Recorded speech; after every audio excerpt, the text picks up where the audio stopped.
Good evening. Is it evening or is it afternoon? I think I always struggle with this part. But compliments anyway, compliments of the new year, and hopefully we actually managed to recharge our batteries and we are ready for possibly a consequential year. Yeah, certainly in our movement.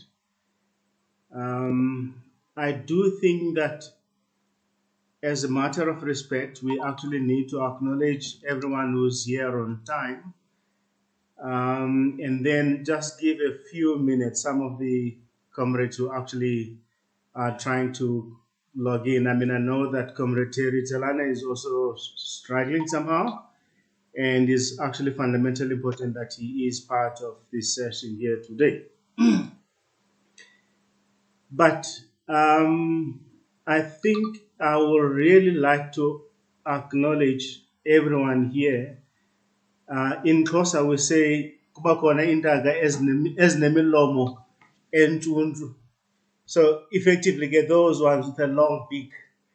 And I know that in terms of our post 94 politics, we also tend to refer to stomachs as well, that there are those who have got bigger stomachs than some of us. So we will just greet everyone, irrespective of the size of the mouth or the size of the stomach, so that at least we feel all acknowledged. I do think that we can probably just allow just a few minutes, please, and then we'll be able to go ahead. Nice shirt, Comrade Ray. Was it a Christmas shirt?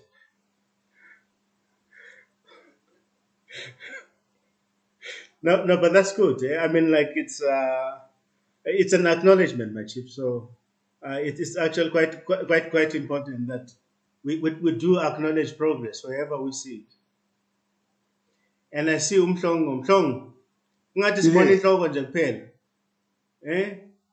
Mhlongo is fine. Yeah, sesibona nje inkayi nje. Yeah, basibona nje ikhanda. Yeah. The Now problem I was is just dark trying. here. Yeah, I was just trying to use my X-ray eyes to see what's in that head, but I really did struggle a little bit. But hopefully, evidence will be brought to the fore in no time. You don't have to brush it to find what's inside. We will find out. Don't worry about that. Yes. I'm like probably the only one who's qualified here to actually say something about what's inside, there. But for now, don't worry about that. You will be on the couch afterwards when you need a little bit of counseling, because I can tell you, we want to molest you like you don't want to know tonight. We'll be merciless. Well, I can thank on Comrade Ray to support me at least. Yeah, that one is even muted. So I mean, like we say, we're not even worried about him. He has got no voice. No, I'm back. Oh, okay. Okay. Yeah. Comrade Glenn, is that a Sundowns shirt? Or is it a Bafana one? There comes a stage where as men we can't see our colors very well. That also helps as well, because remember, when you are broke, you can't actually have to explain the difference between 10 rands and 100 rands. So you can always pass on 10 rands for 100 rands because you colorblind. So that helps. Okay. So it does look like the Zola Mahobe one, eh? Is the original, or is it the one for the billionaires? You are muted.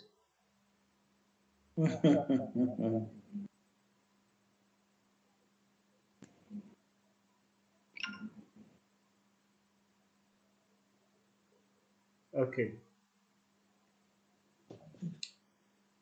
Sis T, how are you? I just want to hear your voice. I'm fine, and how are you? Now I'm fine. Now I'm fine. I mean, how can I not be when there is wisdom among us? Nabo mantombazana siyanibona.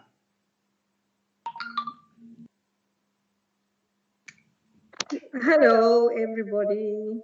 Good evening. How are you, May? Good evening. Good evening, ma'am. How are you? How is the year treating you, ma'am? Or is it early days? Hello. Yes, we can hear you. Okay. I thought Tenji akandiva. Uva kakuhle ke xa uzawuthetha la language yabo pha, iSpanish. So kuzafuneka ke ukusigobe sibone. Makazame. She's going to talk. Buenas tardes. Hayi kuyakuva. Hey, buenas tardes, señora. ¿Qué tal? Hayi kuyakuva ke ngoku. Señorita. Oh, I like the señorita part. Hayi uyakuva umgodusile ke ngoku. No, that's fine. Do we have Comrade Terry now? Can you check if Terry is here? Also, perhaps we haven't covered it as yet, but the hashtag to use is market update and tweet us at Money Reviews to me and Speaking Peters. You're listening to Speaking Peters. And we begin with a book that was a phenomenal the GC today, finishing at the end by 76.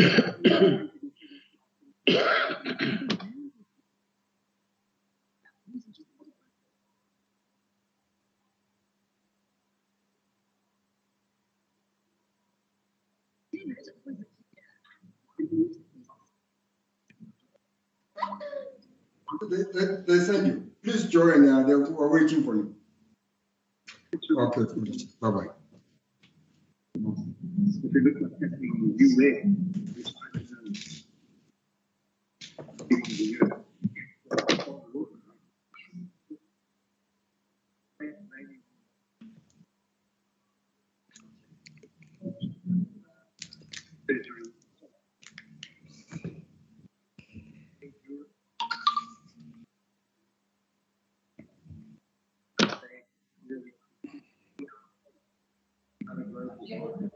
very strong game.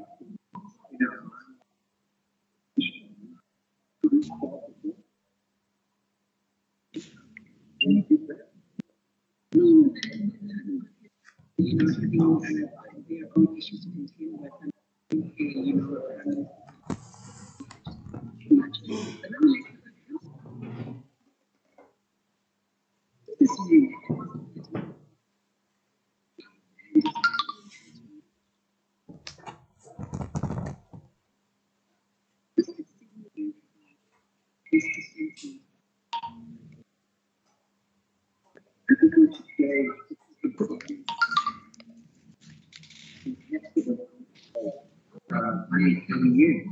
when I'm monitoring the volume, those who are applying objectives, if we look as well,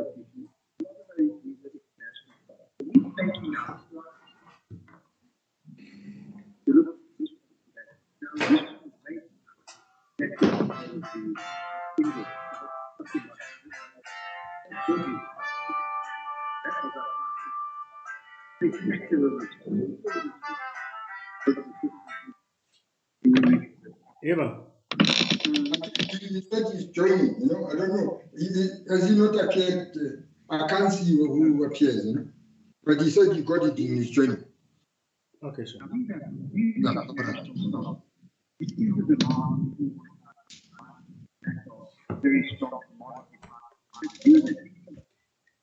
Now, Mshongo, I think we should just give Terry 1 minute. If he's not here, for the respect of those who are here, we need to go ahead.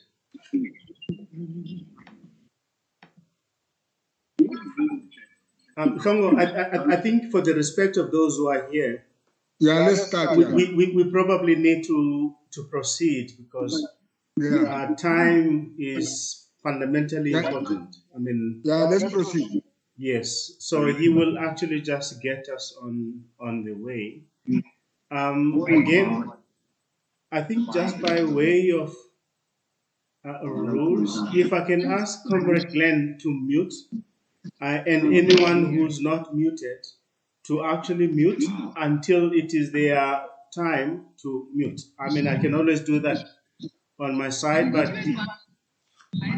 okay, it looks like I have to probably do it if people are not able to cooperate. But it's always important that we try and cooperate as much as we can. Once again, we thank everybody who's actually here in our first session this year. And just for the way of a background, these sessions, I mean, are actually organized by ExMK comrades who actually decided to share some ideas and see how best they can contribute in the bigger discussion of firstly reviving and renewing our movement and hopefully benefiting the country as well. Now, of course, there is one thing about doing. When you're doing something, it benefits you too. So in this case, we are also benefiting just by these little efforts of trying to share ideas on how best we can contribute in the salvation of our movement. These sessions, they actually started in September last year, and they're actually really open to the general public. So we have had a number of guests, and we will actually continue to have a little bit more of those guests. Under normal circumstances, they are shared by Comrade Moss. Now I can see him; he was not feeling too well, and I am just his sidekick. So I'm actually just supporting in the process. And I do think that if he's able to talk, I see he's not in a ventilator or oxygen mask or any of these things that people of his age normally need to actually breathe. So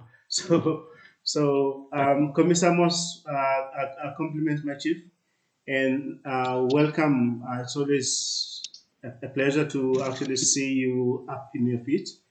I do think that I should just give you time just at least to greet, and then we can probably proceed with the program for the day. Do you want to greet? No, thanks, Comrade Malik, and good evening, everybody. I've just been discharged driving home, but I felt I can be part of the meeting. You can keep the fort going. Okay. You'll advise me when I should then assist where I am. Okay. Okay. No, that is perfect. That is perfect. Yeah, that is perfect. Thanks, Mos. But please drive safely. We don't want any drama in that process at all. I think Comrade Mbalola wouldn't be too pleased with us if there were to be any violations because of the session in one way or another. No, I'm under same hand. My nephew is driving me. Okay. Yeah. No, that is perfect. Thank you very much. Again, just to actually continue then with the program. Last year, we might have actually we might recall that we actually did have a session where Mthongo did take us through his ideas on one member, one vote being an instrument to be able to actually help save the ANC. There were a whole lot of questions that were actually asked. I recall, Comrade Kingsley and others asking pertinent questions about the logistics. One thing that he then said was to say he's going to actually go back and do his homework in that part. Because the main issue was, okay, the principle is fine. I mean, even if you disagree with the efficacy of one member, one vote, at least you do understand that it's a democratic, it's actually quite a democratic thing to have every member of the ANC being able to elect the leadership, so that it's not at least the preserve of the chairman of the branch or the secretary or any of those other people.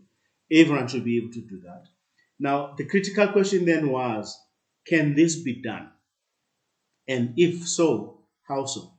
So Mhlongo has actually gone, back and actually has done a lot of work in this area.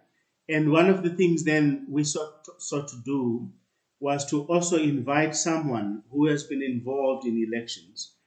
In this case, in terms of national elections, in the form of Comrade Terry Zalane, and I hope he's here or he will be here. If he's here, it would be nice if he can just announce himself so that at least we can acknowledge him, because his role today will be to tell us whether what Mhlongo is saying is actually feasible, at all, so that if it is not feasible, then Mhlongo will have to swallow a bitter pill and realize that then his idea will die on the table, because where we stand, only the best ideas must survive the operating table. Others, they must die. So we would really like them to actually have that opportunity to get a sense of that.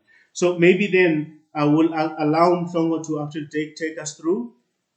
I know he has prepared something.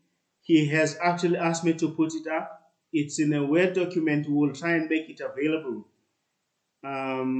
here so that at least people can actually also have it. Those who couldn't have it, but we'll try to send it to everyone so that they can read it, ahead of time. But for those who missed it, no problem. You will actually have it. And now Mhlongo will take us through, and I will be just his remote in this process. Thank you. Thank you, Commissar. Yeah, sorry, Commander Mhlongo. It looks like Commissar Moss has got his hand up. Okay. Yeah. He's my boss. I don't want to lose my job, so I have to listen. I didn't know that they are bosses. I thought they are comrades here. Anyway, that's on a light note. My take is that it may well be important as introductory or sort of foregrounding remarks that we do understand that this paper is revised in the context of a changed environment from when we presented it last year. Taking into cognizance significant developments that might shape how we discuss it, because they define the context within which it is relevant or not relevant. Firstly, being the fact that we're coming after local government elections. It's a very critical point in the context of how the ANC performed and what this paper seeks to say are the weaknesses within the electoral system of the ANC. The second one is the issue of the January 8th speech, which also has begun to create a framework around which we must situate how we're going to reform or stroke, for lack of better word, change the way the ANC does business in terms of renewal, in terms of unity within the ANC. I felt it's an important foregrounding statement so that we're relevant to the current conjecture of the discussions going on nationally and within the ANC.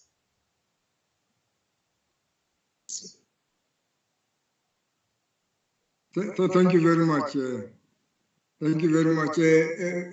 Comrades, thank you very much for attending this session. And I hope Comrade Terry Zalane will join us on the way. And I've been, just as a way of introduction, this discussion paper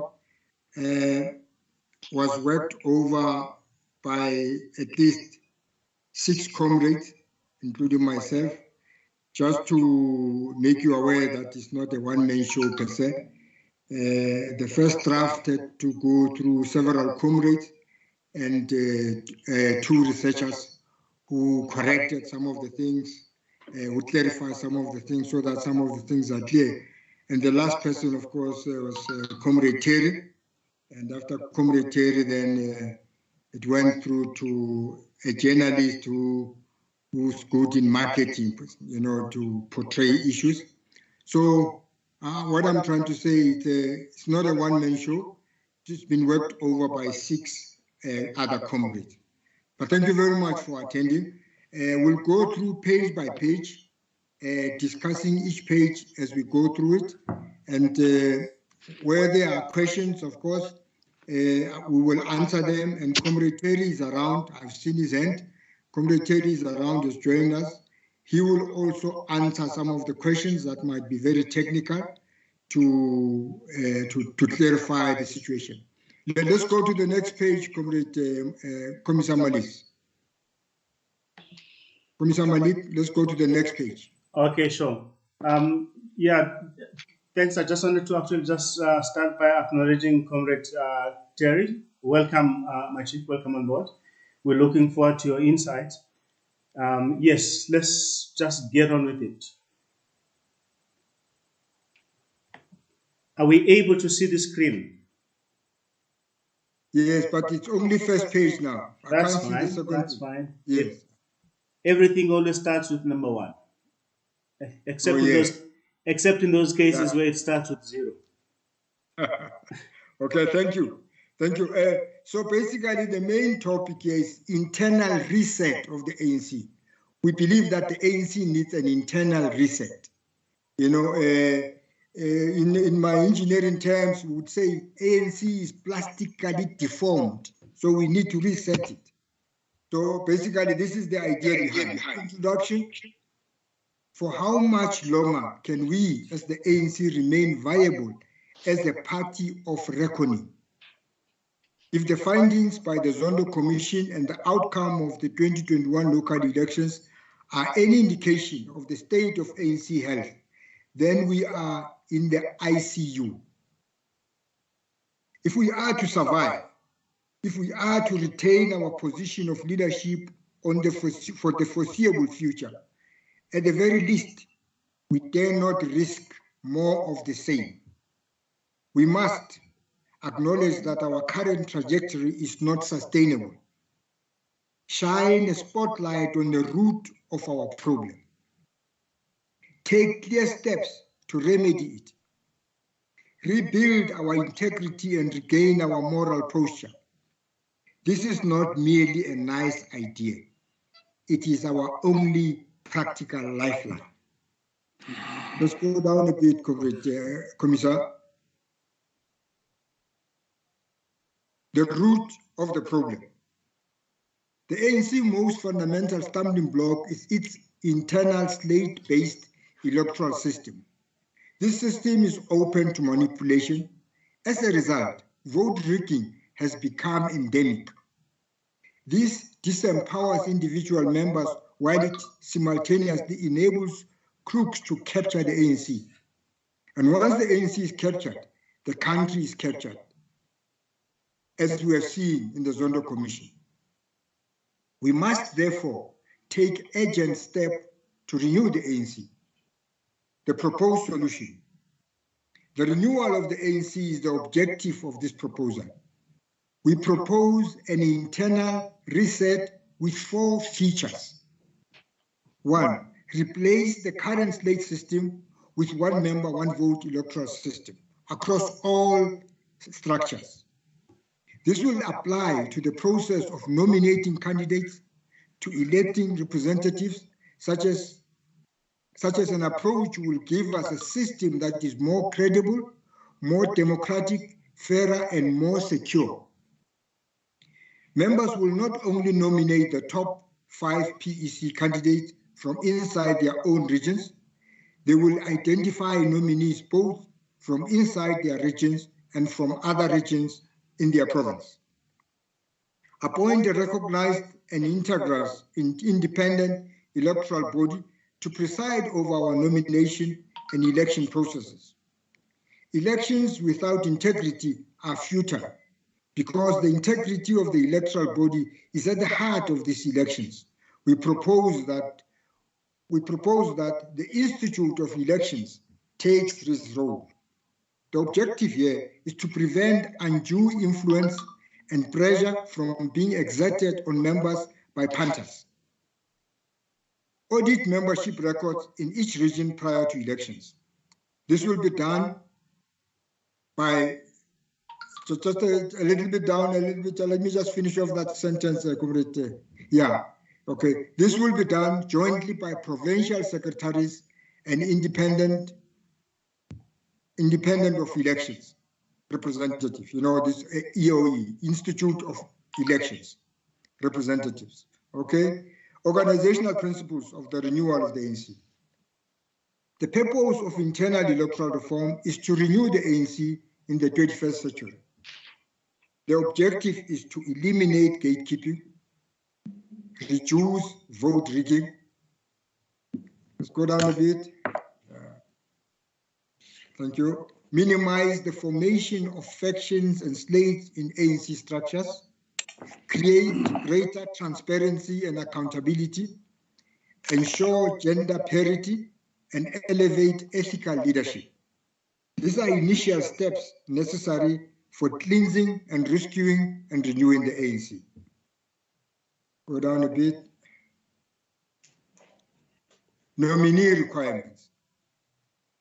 Nominee requirements for the Provincial Executive Committee. Let me say this. We started with the provincial elections because we believe that it's in the middle, but the system is the same for all structures from the national office up to the branch. So, nominee requirements for the Provincial Executive Committee. All nominees must be ANC members in good standing for at least 3 years before they can be nominated to a Provincial Executive Committee of the ANC. No person formally charged with Schedule 2 and Schedule 3 offense or found guilty of Schedule 2 or 3 offense post-1994 may be nominated for any position in the ANC. Gender parity. Every member in each province will be required to nominate a maximum of 2 men and 2 women, 4 people, as candidates for the top 5 positions in the Provincial Executive Committee. This means there will be 10 male and 10 female nominees, making a total of 20 nominees. 1.4, nominating beyond your specific region. Members will not only nominate the top 5 PEC candidates from inside their own regions, they will also identify nominees from other regions in their province. One of the 2 women nominated for each of the top 5 positions must be from inside your own region, while the second must be from another region. The same principle applies to male nominees for the top 5 positions. For each position, 1 male nominee must be from your region, and the second male nominated must be from another region. Nomination process. Let's go down a bit. Thank you. Nomination will be made by ballot. Nomination will be made through ballot. The nomination process will be run by the elections of Independent Institute of Elections. Blank nomination ballot forms will be used by the Secretary General's office and delivered to every ANC member by the Institute of Elections using an audited membership list. In Gauteng, for example, all ANC members in the 5 Gauteng regions will be requested to nominate 4 candidates for each of the top 5 provincial posts: provincial chair, deputy chair, secretary, deputy secretary, and treasurer. This means each member will submit a ballot form naming a maximum of 20 nominees, for each for the top 5 positions. 10 of the nominees will be male and 10 will be female. 10 of the nominees will be from inside your region and 10 will be from other regions. The filled-in ballots will be collected by the Institute of Elections and consolidated into a provincial candidate list. Let's go down a bit. Scrutiny candidate scrutiny. The top 4 nominees for each of the top 5 posts will be consolidated and listed as candidates on a working provincial candidate list. It will contain 20 names in total. Each of these candidates will be required to submit a brief CV of no more than 50 words. The CV will be checked by the ANC Integrity Committee. Each candidate will also provide a postcard photograph. The CV and the photographs of the candidate will be included by the Institute of Elections onto the provincial candidate list. Go down a bit. We go down a bit, yes, yeah. For at least 3 months prior to the elections, this list will be publicized in all regions, zones, branches on the ANC across the province by the Institute of Elections. The publication of this candidate list, together with the candidate information, will allow ANC members across the length and breadth of provinces to see exactly who their potential candidates are and to sound the alarm if they have legitimate grounds to believe that any nominee is compromised. Provincial elections. The elections will be held no less than 2 months after the candidate list has been displayed in the regional, provincial ANC offices as well as online and disseminated via WhatsApp or bulk text. The ballot forms will be finalized thereafter. On election day, all members in every province will be issued with ballot forms. Each member will then cast their ballot, choosing out of 4 options the top 5 officials for their province. ANC members will vote by marking their X in the appropriate box next to their preferred candidate. Votes will be secret. Confidentiality is necessary to protect the integrity of the elections. Vote counting. The Provincial Institute of Elections will consolidate the votes from the ANC 5 Gauteng regional structures to determine the top 5 provincial posts. Nomination, election of provincial office holders, I think it's Rule 19, I hope I'm right. Provincial chairperson, go down a bit. We propose that a maximum of 4 candidates, 2 women and 2 men, be put forward from each Gauteng region for the position of provincial chairperson. 2 will be from the incumbent members region and the other 2 from alternative regions. On the day of the provincial general elections, every provincial ANC member will vote for their preferred provincial chairperson. The candidate who receives the highest number of votes will become the provincial chair. 3.2, we propose deputy provincial chairperson. We propose the same format for the other 5 top candidates. 3.6, nomination and election of candidates for the PEC. The ballot paper will have the names and photos of each candidate. ANC members will vote by marking X into, so the details of this one it's slightly below, but what we, okay, let's go down. I think 3.6 and 3.71 are the same. Let's go down a bit, Kobisa. It's the same as this 3.71, Provincial Executive Committee nominations. So sorry for that, I think I'll edit it in future. Each region will nominate a maximum of 6 candidates, that is for the PEC. Nominate maximum of 6 candidates, 3 women and 3 men, for the Provincial Executive Committee from their regional membership.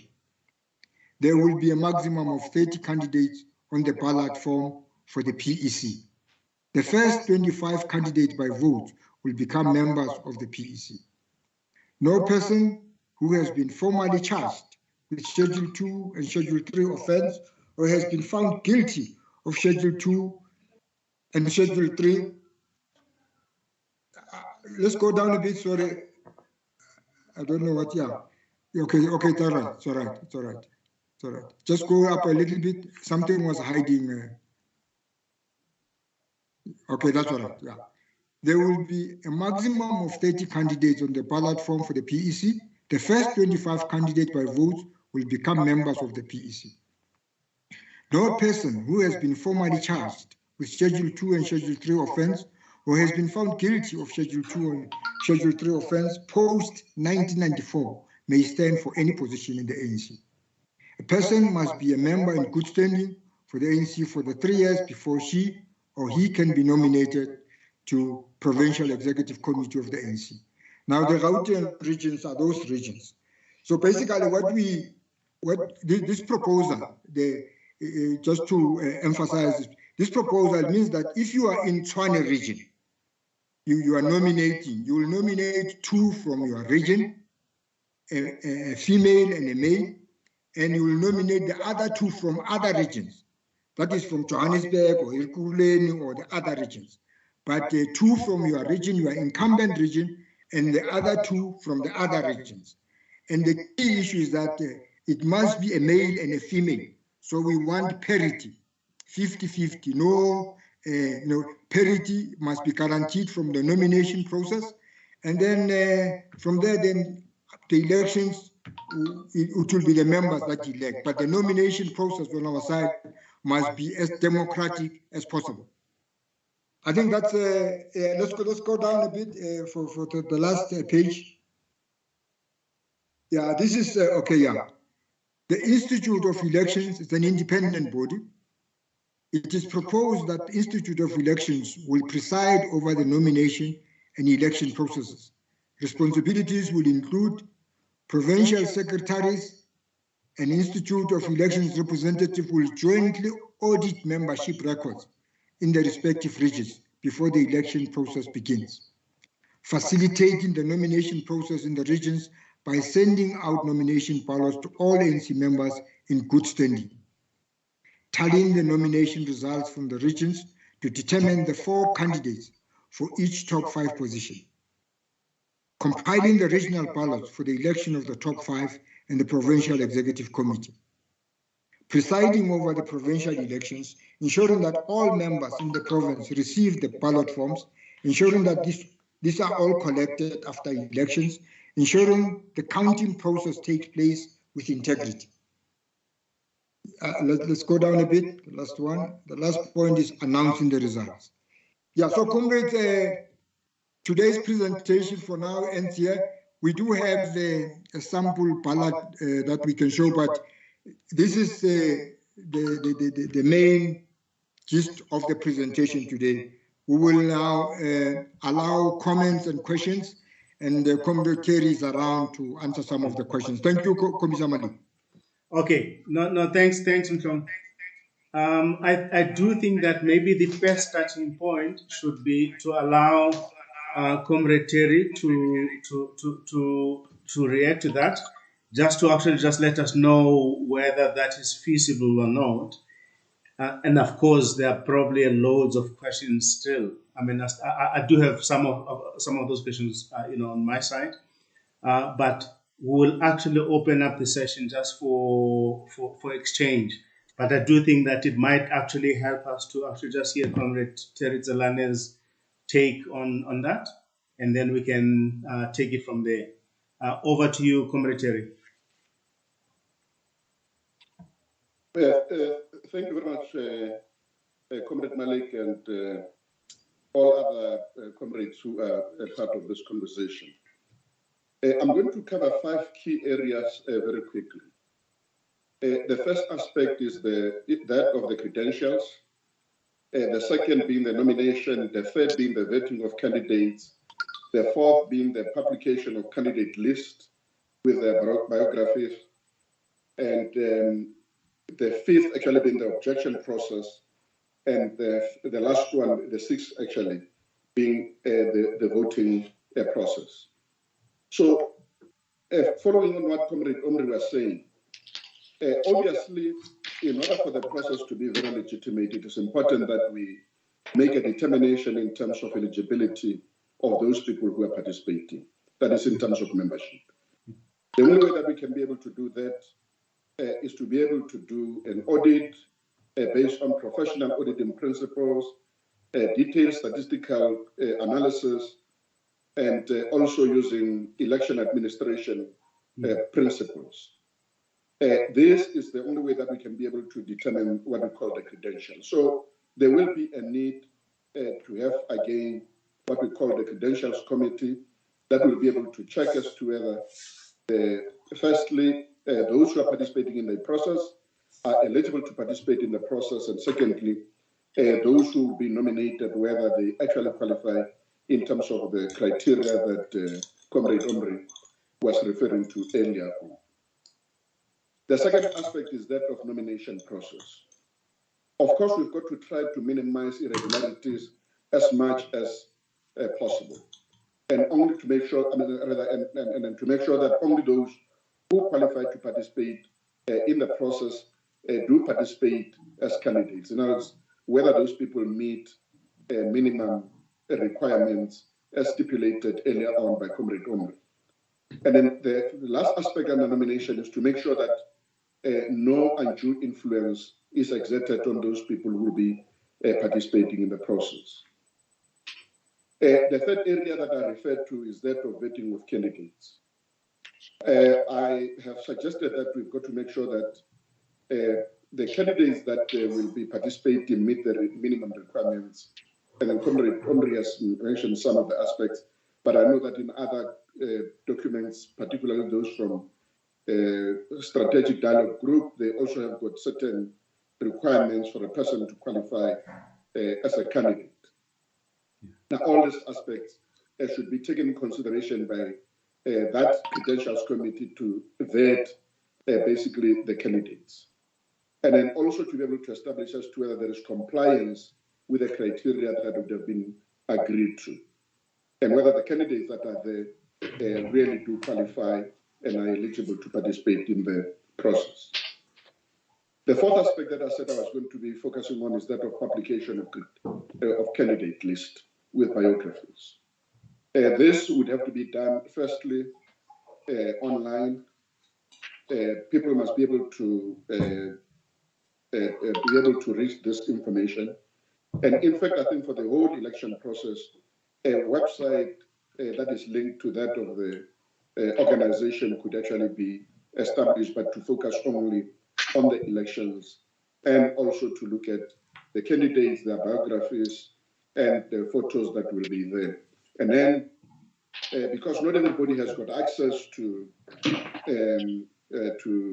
internet, it means mechanism would have to be made for manual arrangement where this information could also be made available at the level of, well, firstly, at the branch level, but wherever the offices are, we should be able to have information that contains the details of the candidates with their biographies.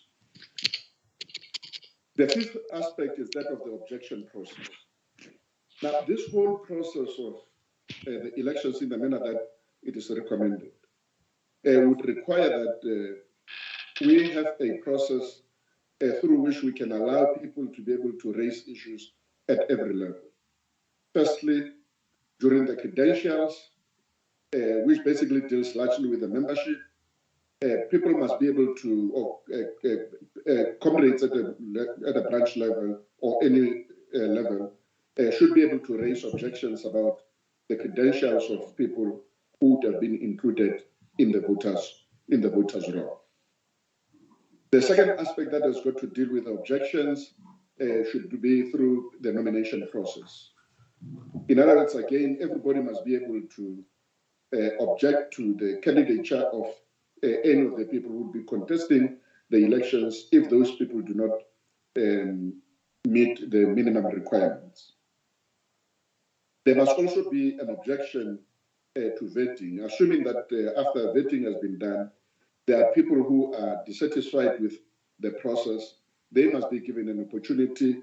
So you almost need something like an election timetable that will indicate the days that will be given for people to be able to respond in each and every step that would be there. The fourth area where objections should be allowed is during the voting, and I will indicate why it is also so important during the voting process. because what I'm suggesting here, or what we're suggesting, is that the voting system should actually be a hybrid system. So there should be a process where people can object to the process, whether it is through the objection against the system that is being used, if they feel that there may be some irregularities or something that is not in accordance with the principles of the organization. The fifth area is that of the counting, where again, objections should be allowed in case counting process has not been conducted the way it's supposed to be conducted. And the last one is during the declaration of the results. Again, before the results are declared, an opportunity should actually be given for any person to object to the counting process so that the elections, once declared, then are accepted by everyone. The area of voting is the one that I have referred to earlier on and say that it's a section where there is a suggestion that there should be a hybrid system. A hybrid system basically means that there should be an electronic mechanism through which elections can take place, but secondly, manual, in order to be able to cater for those people who may not have access to the electronic system. But the electronic system that should be introduced. So firstly, there's going to be an acceptance at the principal level of electronic mechanism being used as an intervention in the voting process. And I know that this sometimes is a controversial issue, but it's an issue that has got to be dealt with, because if you're thinking, assuming that indeed the organization has got 1.4 million members, we've got to try to make it convenient for those people who've got access to electronic mechanism to participate, but also by so doing, we are allowing a situation where we minimize the numbers of people who are going to be voting manually at the voting station level. Those who've got the capacity should be allowed to be able to do this at wherever they are electronic. And the electronic system have got to be secure and encrypted in order to ensure that there is no identification of information that will lead to an indication of how a person has actually voted. But the system must also be fully auditable to make sure that if there are discrepancies and objections, we can go back to the system to be able to make sure that we can check that kind of information. The system that is used should have a username and a password, almost something similar to what it's applicable in the bench, where when you've got to do electronic payments, you still receive an OTP, and then you use the OTP number for the purpose of authentication of the transaction. So in this case, the transaction will be electronic voting, and then therefore that will also have to be authenticated by a person who's participating. The second aspect of voting system is that of manual, which is the one we are commonly used to. The manual system would mean that all the 4,500 wards mechanisms are put in place to make sure that those who want to participate in the process can be able to go to a voting station where they can actually be able to cast a vote. Of course, this would require an infrastructure that would actually be able to enable people to participate in each and every ward, particularly those people who may not be able to use the electronic mechanism to deal with the process of voting. So Comrade earlier on indicated that there's going to be a coordination between this independent body that is going to be running the elections, together with the structures that are already there, particularly Secretary General office, and then also at the provincial level, there will be also that coordination so that whatever problems are encountered can actually be dealt with. But the participation of those officers should not actually lead to a situation where there is undue influence on the outcome of the process. It must only be in relation to making sure that there is transparency, but there is also an understanding that there is nothing untoward that is happening in relation to the electoral processes. I think, Comrade Malik, I would like to end there, and then I can deal with the issues as Comrade Omri has suggested, if there are people who want to get more information in terms of how we are conceptualizing this framework. Thank you very much, Comrade Terry. Thanks a lot. So I think maybe the best way now is to probably just open it up for discussion. On my side, I just have like one simple question. Probably it's actually 1A and 1B. The question is, in a nutshell, you have given us the rundown of what it means. Can it be done? And if the answer is yes, it can be done.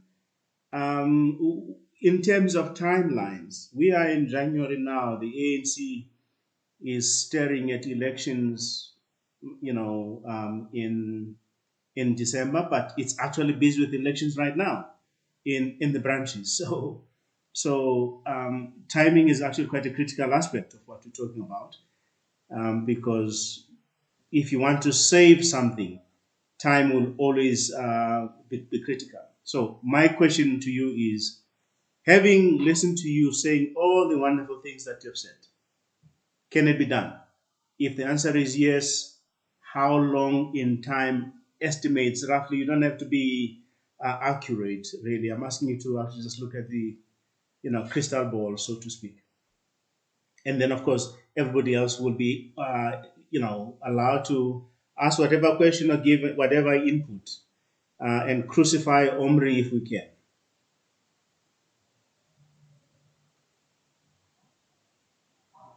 Is my question clear, Terry? Yeah, no, it is very clear. Okay. I'm not sure whether Comrade Omri wants to start with that one before I also respond. But at a technical level, anything is feasible, but it can be done at a technical level. The question is whether some of the issues that are here are not infringing on some policy decisions that have got to be taken by the organization, and at what level those policy decisions would have to be taken. I would assume that some of the things would require to be tabled at the NGC level in order for them to be part of the process. But Comrade Omri is the one who would be able to deal with that effectively. But at a technical level, there is nothing impossible to develop an infrastructure to be able to deal with this. It is possible, but I'm just anxious about the policy implications of some of the suggestions, and then also the process in the organization in terms of at what level are key decisions taken in relation to those issues. Okay, I think before somewhere you go ahead, let's just take Commissioner Moss. Moss, your hand is up, and of course, Ambassador Kingsley's hand and others as well. But let's start with you. Thanks, Comrade Malik. Also appreciate Mhlongo and the collective, which also include Comrade Terry, for producing quite a thought-provoking paper. It's helpful that it's not a product of an individual, it's a collective thought and wide wisdom and experience. I think we need to appreciate that. And therefore, my understanding is that Terry is not raising whether it's doable or not. He's part of saying it can be done. So we're not asking for him to say, no, it's not doable. That's on a light note. Three things I want to draw attention as we discuss. It's an overview of what the paper's thrust is about, and then zoom into the practical element that the paper also draws in attention in terms of systems and processes, as well as institutional arrangements, including proposing a very innovative things like Institute for Elections. So my take would have been, Malik, I think for a structured discussion, you may want to say re-engage. We'll deal with whether the problem statement is adequately canvassed in looking at the current challenge of the system. But to me, where I sit, I think it is taking us to really identifying the problem as the paper suggests. The second one is if it is linked to renewal, which then takes us to the point that Terry is also canvassing. How do we mainstream it in such a way that it finds policy expression in the movement, given many a factor, the almost dead MKMVA and MKN National Council, to be able to mainstream these things for discussion in the mother body, given the unfortunate environment of the task team established is not there, so there's a vacuum of leadership. How do we take this important paper to find expression in the discourse that will shape the policy decisions that ought to be made to introduce such a system? And then lastly on my side, I think these are technical issues that Terry will help us on in terms of innovative things like systems changes, whether it's technology, checks and balances thereof. I think the IEC comes in handy, and that's where Terry then becomes a real good resource for us. If we then take that paper as read and we zoom in those areas, I think we'll have a much more enriching discussion. My biggest problem is what you raised. We're already riding on a train that's moving. Provincial conferences have been held. There's a buzz around elections already. Can you catch the train or can't we catch it? If we have to, what are the innovations we need to make sure that we don't become irrelevant on an already moving train in terms of what the resources are now? Thanks. No, thanks, Commissioner. I mean, I think everything that you've actually raised is correct. Most of it, I mean, I'm sure Mhlongo has actually covered that before. And of course, he can always reflect on that again. There are bigger issues here, as to whether the ANC can actually be saved, at all, given where it is and what is currently happening now. And it is clear that the prescription, the medicine that Omri is prescribing, to try and treat the patient, it's actually a case of whether it's a little bit too late, or whether it's sufficient enough. So those are sort of bigger, problems in all of this discussion. So we understand this, but we just didn't want to sort of not take this process further, because we started it with Mhlongo, and he actually did say that he's going to go and do his part when he was actually asked about the practicalities, of this. And talking about that, maybe I should actually hand over to Comrade Kingsley, because I know he was one of the people who actually asked for some of the things that have been canvassed here today, to see if he has got any comfort or more problems still arise. Go ahead, Comrade Kingsley. Thank you very much, Comrade Malik. Once again, I must say, we've got to applaud Omri and all the comrades who are behind this issue. As you say, I mean, in our last discussion, we asked a lot of questions. It was quite clearly we're not quite sure of whether this can happen or not. And I think it's quite comforting to hear Comrade Terry says it's possible that it can be done, because we all know that he deals with the elections, and therefore, it's from an expert point of view. But I was going to say, and of course, I have already said to Omri that I don't personally see anything wrong with the document as it is written now. But as I'm saying, it's from a point of view of somebody who is not an expert. I was going to say, perhaps what is needed, and I would hate to be sending Omri to and fro. We say, oh, come, go back and prepare again. This is not enough.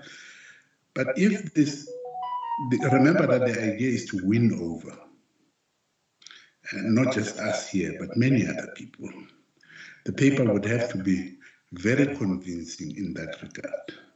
And I think the paper then, what it would also need, in addition, the process is very clear. I don't think we have any problem with the process. And I think we make the argument that the ANC is captured and so on. I think that's not enough to say that alone. You've got to point out the weaknesses of the other system.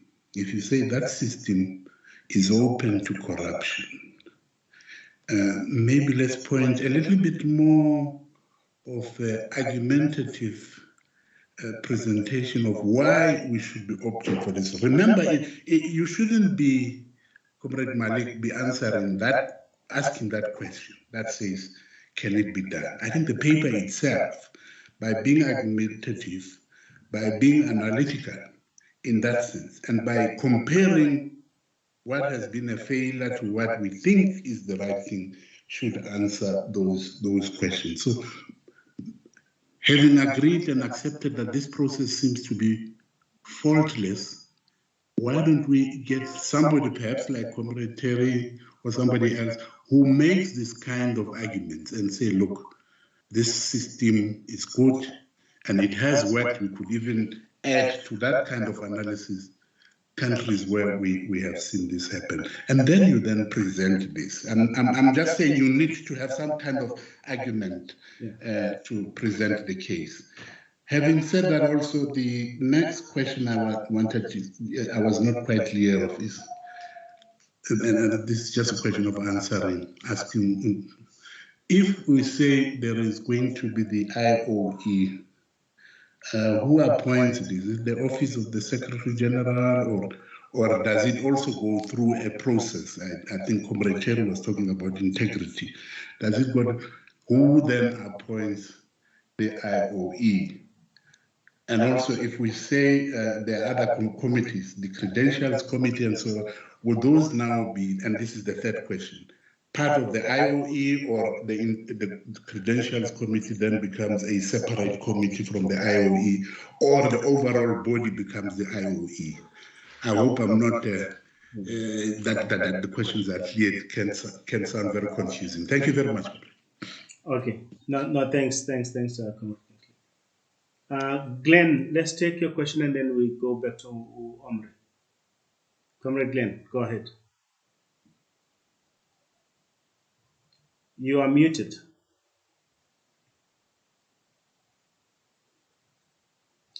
Okay, we will come back to Comrade Glenn when he's awake. Looks like he forgot his hand up.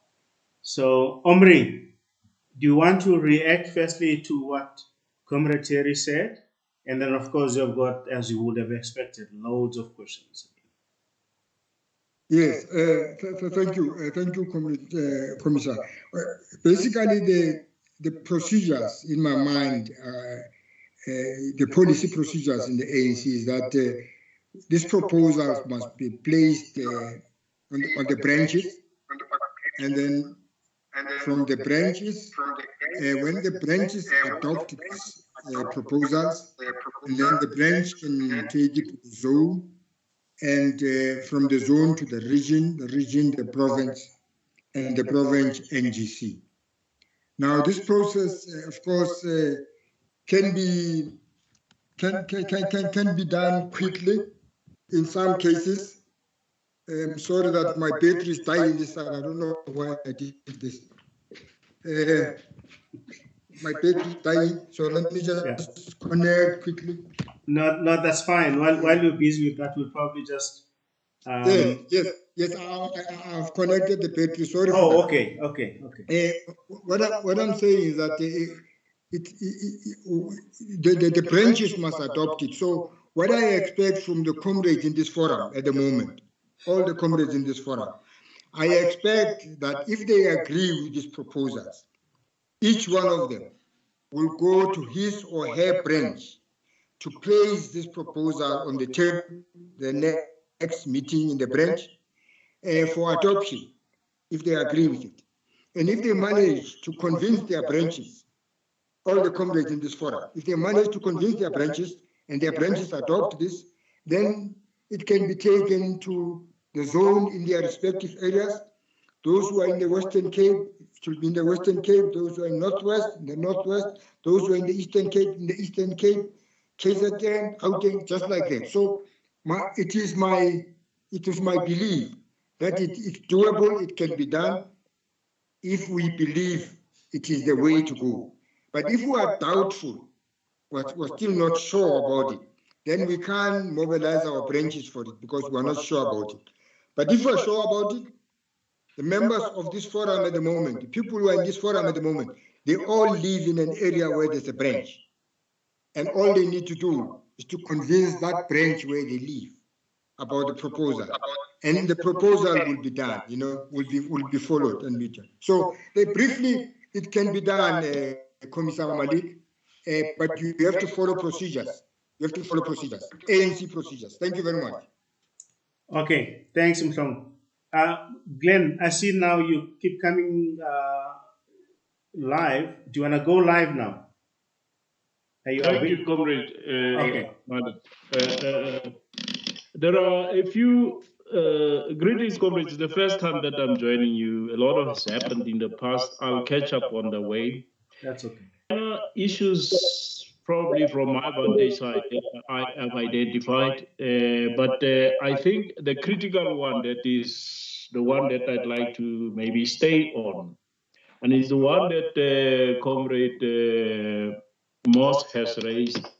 It's about mainstreaming, aspects of which Comrade Omri has just touched on now, in terms of mainstreaming in an effective way with his beliefs that we are in branches. I think we need to be clear on that. The branches as they exist are existing in terms of where we come from, and that is why it is necessary to contemplate interventions such as this. In a word, I'm saying that given the point that was raised by Comrade Kingsley earlier, that we already have activities around electioneering within the branches at different stages, unequal and all the rest of it. We know there is a timeline that's been set for March, which has subsequently been changed to April for organizational problems that exist. We are, I think, all aware that there is a cabinet Lekota, not an ANC Lekota that's sitting in the next day or two. I am saying that notwithstanding certain other aspects that might be incomplete, the intervention that is proposed here is so deliberative and clear that it needs to talk to what we are having about moving away from an old situation that has bundled up us all into this state of morass wherein we find ourselves. In terms of that mainstreaming, which I think is critical, if it rides particularly on the back of our democratic centralism principle, to say that directing it from the national office via introducing it through to the Lekota if we can, and maybe we should explore that we have a directive after they have considered that to say that in addition to these timelines of the elections, we need a facilitation process that will be aggressively and vigorously followed to enable these structures to basically look at some of the principles that we have said here.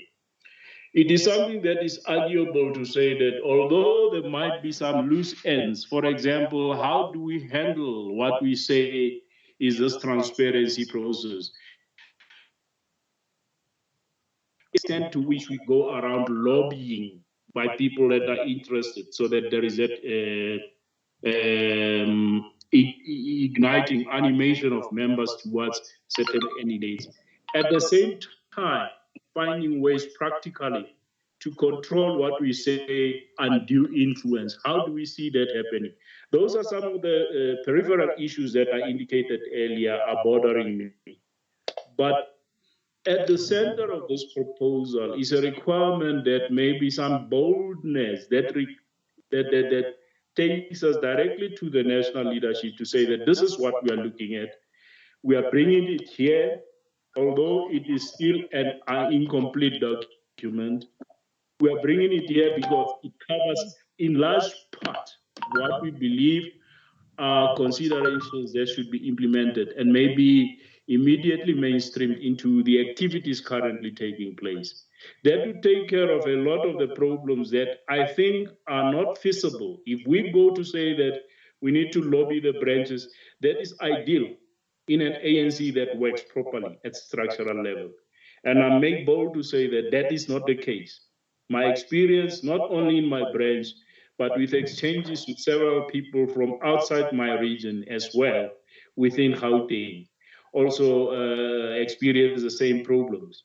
So it is that point that I think which Comrade Moss asked we can handle by taking advantage of this imminent contract that is actually suspend my concerns, because I don't think they are major. The major one is mainstreaming. The major one is to mainstream such that we have an effective activity program going forward into the limited time that is available to us. Thank you, Comrade. Okay, thanks, Comrade Glenn. Now, I think we'll actually just open it up to everyone else who actually has got something to say. Just a few points. On the issue of the mainstreaming, we do have a guardian angel who actually has helped us to open up a path to the policy table of the ANC. So the problem then, it's no longer an issue of whether we have an entry point. We do have an entry point to actually submit whatever policy propositions that we actually have in mind in preparation for the NGC, and of course, we will have to argue, because as we know, the ANC is not only a broad church in membership, it's a broad church in everything. So there will be resistance, and we'll actually have to put up a case for each and every policy proposition that we put on the table, and that makes sense. It's not like because we have said it, then it means it must be. We have to actually justify and make a case for each and every policy position that we actually make, which is actually quite possible to actually be able to do. Now, the only issue we have here, the enemy is time. We know that time is the worst dictator, in everybody's life. There is no one is as dictatorial as time. It waits for no one. The problem we have here, and Omri, I don't know how you propose us to deal with this, is the reality that as we speak, branches have made their elections already based on the old system. That is the system you want us to turn our backs on. And of course, I understand why. Me and you have had this discussion for a while now, so I'm actually on board in terms of why is actually necessary. But the reality we have is that the ANC train is marching. There are branches that are taking place right now, elections, and they are regional and they are provincial. So all the nice things you have actually said in the paper are actually being overtaken by events on the ground. So the question is, what do we do with that? But then the other question that I really like to open it up again, to the table. It was actually asked also in the last session when we had your paper on this, is the fact that if you were to imagine that the ANC membership system is a pond, as in water pond, in there you've got tadpoles and you've got fishes. They all can swim, right? Because they're all water creatures. Now the question is, one member, one vote will actually be irrespective of whether you're a tadpole or a fish. You actually have a right to actually elect the leadership, to what extent can we be able to succeed with a one member, one vote without clearing the pond and separating the fishes from the tadpoles? That's the question that I'm still grappling with.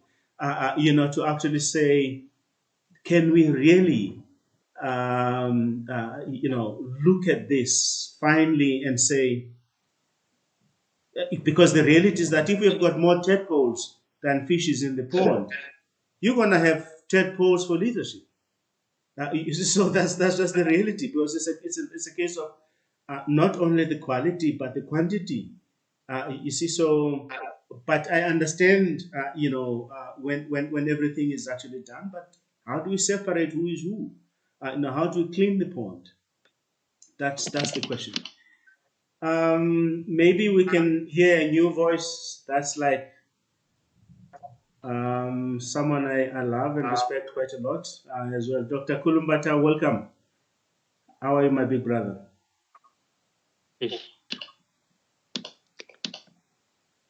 Hello, can everybody hear me? We can hear you very well, and we can see your beautiful face as well.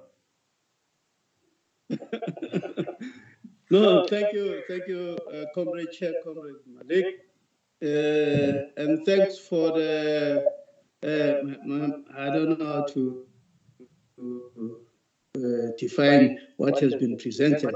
It's far ahead of our times. It's far ahead of the times we are in now. Thanks, Omri, thanks, Comrade Chair.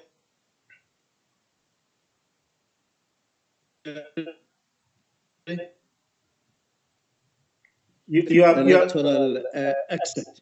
Yeah. Am I fading?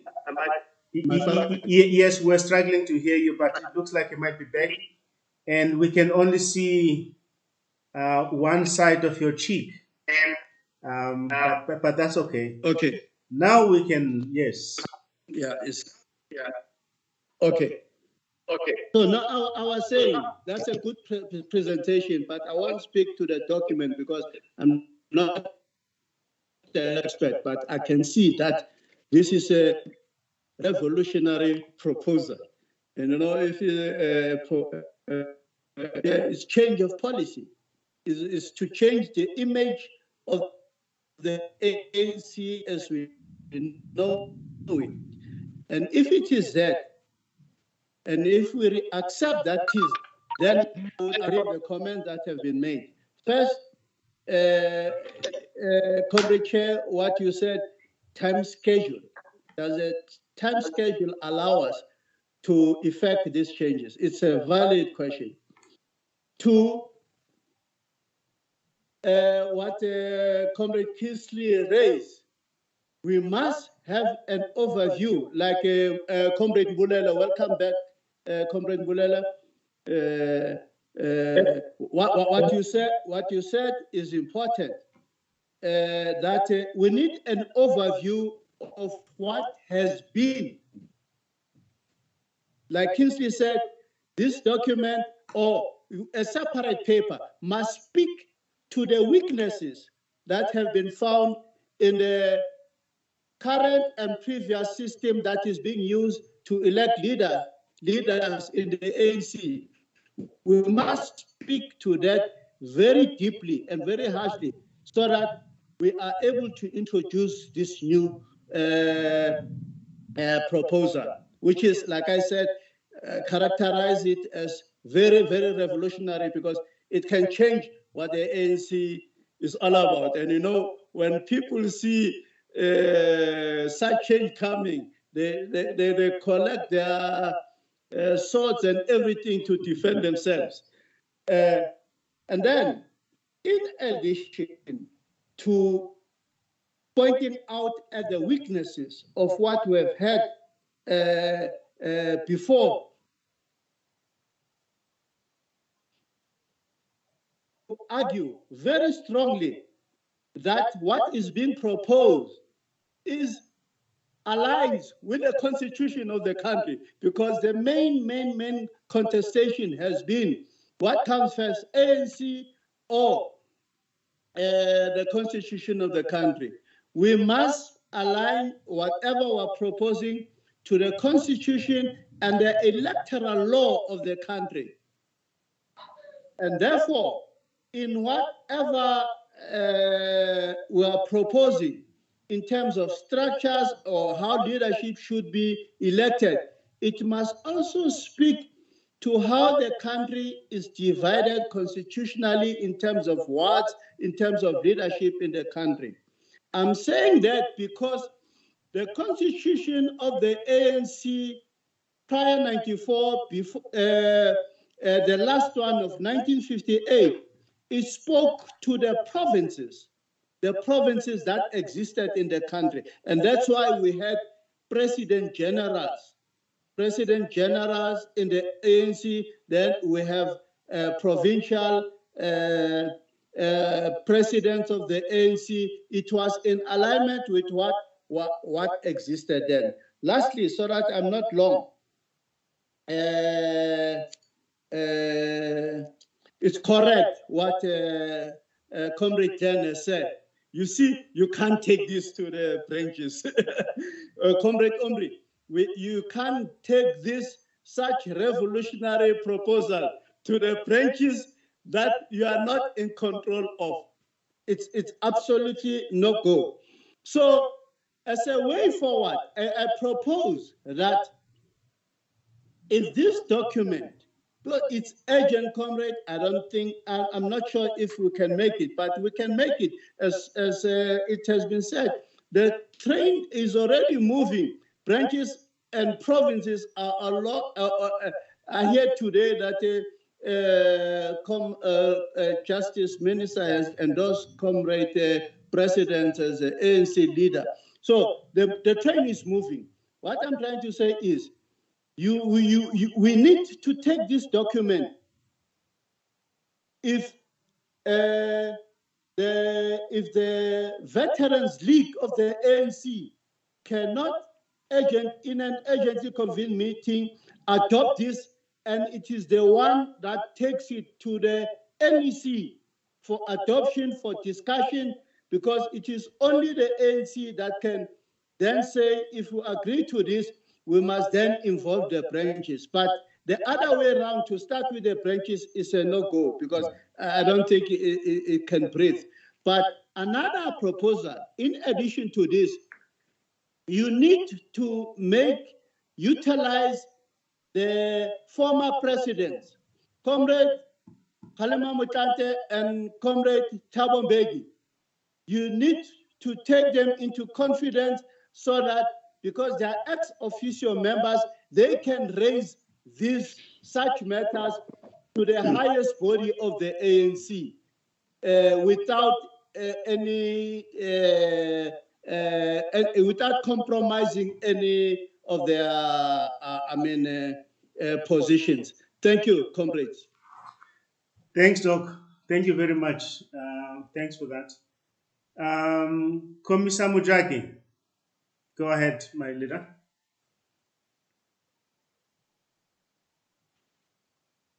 Good evening, comrades. Let me just start where Comrade Kudu ended. Comrade Kudu, as we are talking, you made me laugh that history is so generous, you know. In the past, the ANC depended on the youth to rejuvenate it, to inspire it, and to add more vuvavum in its life. And today you're talking of using the veterans to do exactly what we expected the youth to do, you know, to put back that vuvavum. Let me start by thanking Comrade Omri and Comrade Zelani for such a beautiful input that they made. However, I have some few hiccups that are running so loose in my head.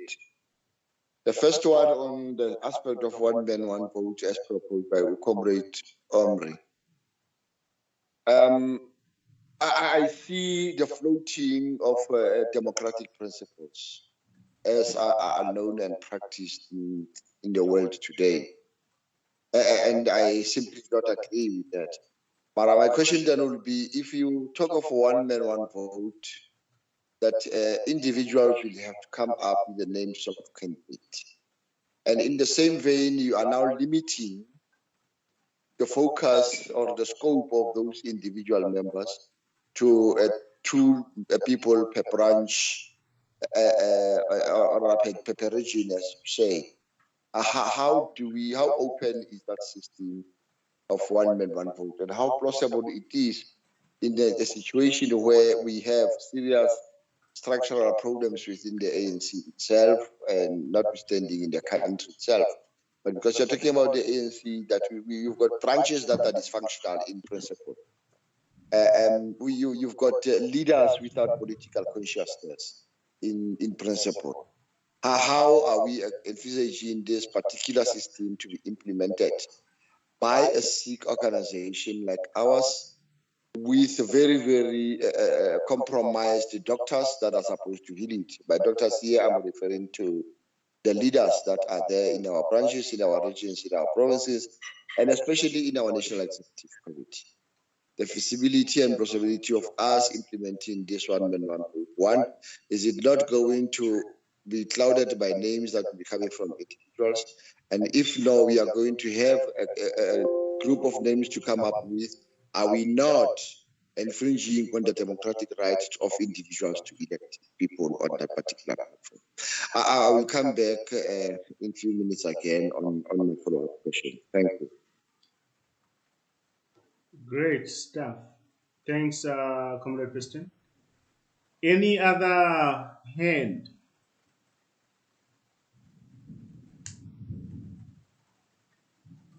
Any other input?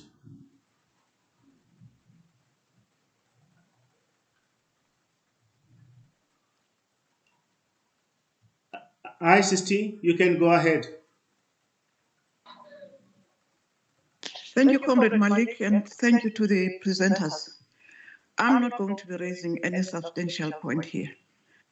I just want to emphasize the processes that are already in place in terms of the ANC constitution, processes which can only be changed through the amendments of the constitution at the ANC conference. If then we are going to be introducing a new electoral system, even if we looked for a shortcut, as one comrade was saying, that we can't go through the branches for various reasons, including the fact that they are dysfunctional, and those that exist are probably full of what you call tadpoles. And the comrade saying that the 18 of us who are in this platform should go, Comrade Omri saying that the 18 of us who are on this platform, I think we're more now, probably about 20, we should go to our branches and sell this idea. That's about 20 branches, assuming that we're all in active branches, and we're, yeah. Now, that's about 20 branches at most that we can reach. So that route seems very difficult in view of the fact that there is, according to some ANC comrades in the leadership, there may not be an NGC. And accordingly, we're working, they say that we're working towards a policy conference in June or July. And the policy conference does not have powers to amend the constitution. The proposal that we go to the NEC, whether through the, as Comrade Kulu was saying, whether through the Veterans League or through what you said, you have another route, you said a guardian angel. Whatever is going to happen, we'll still need to go to the NEC. I am not convinced that we've got a lot of fish in the NEC. It may well be that you are taking the very thing to yet another pool full of tadpoles, as you say. I'm just putting the worst case scenario. Of course, I don't have an answer, and I do think that probably we should try the route of going to the NEC and hopefully influencing an amendment to the Constitution that can be adopted in June. Otherwise, I have had opportunity to attend 2 regional conferences when I was in South Africa. And they've used the old system. And how are you then going to, almost in the middle of everything else, introduce another system towards conference? I know I'm not offering any solution. I'm just joining those comrades who are highlighting some of the difficulties that the drafters of the paper, Comrade Omri and Comrade Terry and others, should be looking at. Because it's a matter of the processes of the ANC that have been adopted. The last constitutional amendment, I think, was in 2017, and I have it here. It's very difficult to see how we would bypass all these processes that have been set up since 1994. Thanks, Comrade. I know I've not made any contribution, but I'm just stating the worries. No, thank you very much, Assistant. I'm like, what you have said is actually correct. It's some of the critical issues that we need to look at, because you see, when you're implementing an intervention, it's not only about how wonderful the intervention is, but also the ease of implementation and other constraining factors are actually quite critical to take those into account. Because if we don't ask ourselves those questions, then somewhere, somehow, someone who must make a decision on these issues, they will. And it's fundamentally important that we actually ask those questions ourselves, and then we can be able to move forward. Okay, Motorman, your hand is up. I'll come back to you, and then of course Omri after that. But let's just take a fresh voice. Motorman, you can go ahead, my chief.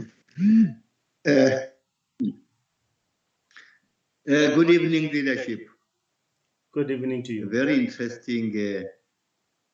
Yes, very interesting discussion, very relevant to our times. But with all due respect, I think the question that we need to be grappling with is to diagnose what are the challenges of the African National Congress. Are the challenges emanating from the systems that we have in place, or are they challenging of a moral nature? That probably may lead us into then finding a solution in Congress. The document is perfect, but it is a legal document because it deals with legal system, constitutional systems that ought to be in place in order to rectify certain challenges. Now, that critical analysis then says, if indeed we are to revive, whichever way we take it, renew the African National Congress, we are also having the time factor, because apparently, having listened to, because of course the document has been circulating for some time, and then we are looking forward to implement or find a mechanism or a way to arrest the current downward spiral. But then, are we then constitutionally or legally, or is it legally possible for us to even think of adopting the document so that we can be enabled to assist the movement? Now, comrades, we don't have the luxury of time to say we can, with whichever way we can find, bypass or rather overlook the current systems, because already the current systems have already set certain structures in various regions, as the comrades have alluded to. Therefore, it would then also say, once we come into a position of determining what is the current challenge of the African National Congress, if I can jump the gun and say, in my layman's view, it's not necessarily per se the electoral systems that we are having, but it's of a moral nature. Now, branches, comrades, if we are truly realistic, we don't have who are in a form or shape of even dreaming that they would be able to diagnose the problems of the African National Congress, because in their nature currently, they are not even in a position of diagnosing the challenges that they have as a branch, as the basic unit, let alone the movement. Hence, I think if one may even throw a span on the wheel and say, it is of course on that nature, but number of progressive formation within the African National Congress were saying, even if we have diagnosed and coming to a conclusion to say it is the system that is wrong, but then we first ought to start and probably introduce the PTT across the board so that we do correct the situations within the branches, so that once the branches are the branches of the African National Congress, not the branches of individuals, not the members of members, we would then be in a position, yeah, okay, branches now have the capacity, branches are in a position to assist, as probably Comrade Omri is then casting the wood. So for a while, I think my question is just to say, where lies the problem? Can I pose the direction? Thanks. Thank you, Comrade Malik. Yeah, no, thanks. Moss?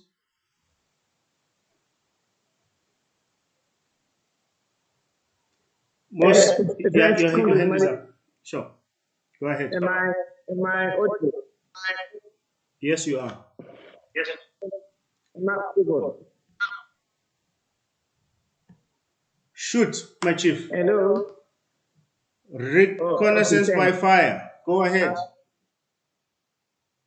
Okay. I think the problematic areas that we may need to refine are well canvassed. I will not repeat what Congress had said. What I wanted to bring in the equation of areas that, for instance, Comrade Kulu was raising the issue of finding alignment between the ANC processes with the national frameworks like the Constitution of the Republic, so that we are seen to be in sync with that. The area then I wanted to bring within that context for us to ponder and strengthen in the paper itself is the correlation between what's happening within the movement, which is the thrust of the paper, and how it turns itself in government, in terms of how government, with the consequent dysfunctionality of the ANC, it manifests in the dysfunctionality of government. and see that relationship and make it very explicit in the paper. So that we are bringing a holistic solution that deals not only with the ANC internal processes outside of the other context, but be able to find a solution that says, as we solve the ANC, so also to lay a basis for the solution of bigger national societal issues, including governance. That's an area that, to me, we may want to say as we make input. I don't think, because of time, we may want to have another presentation again. I'm very comfortable with the thrust of the paper. It's about reinforcing where we need to, and given the time constraints and the time agency that we have solicited, we may want to say, how do we do that quickly? To target the engines of the Kulokota, to use other vehicles without necessarily. I'm very convinced, to go to the benches and think that we can make a revolution in the ANC is to ask water from a stone. So that's not the route we want to take. But avenues can be explored, that it can put on the table, and maybe let's put our minds on them. Thank you. Thanks, Amos. Omri, do you want to wrap it up? Take it home. Your hand has been up for a while. Thank you. Thank you, Commissioner. I just have two things that I want to say, maybe. First is that there are about 3 branches that promised that I could present to them in 3 different provinces. And on a positive note, if I get a chance to present to them those branches, even if the other branches are non-functional in those provinces, if they adopt it, it will be a step in that direction, in the right direction. But another thing I want to say, comrade, it's an emergency situation.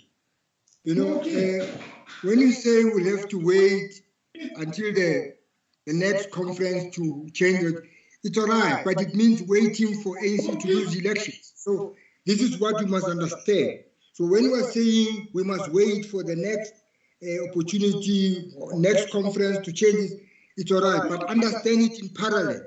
You are saying we must wait until the ANC loses elections, and then it does. So when you have an emergency, you use different methods of solving problems. And the fact that other conferences are taking place now, regional conferences taking place in the old method, does not mean we cannot interfere. It does not mean we cannot come with this proposal. If this proposal is adopted by the NEC or the NGC or the higher structure, it can still be used now, despite the fact that other regions have already conducted elections in the old method.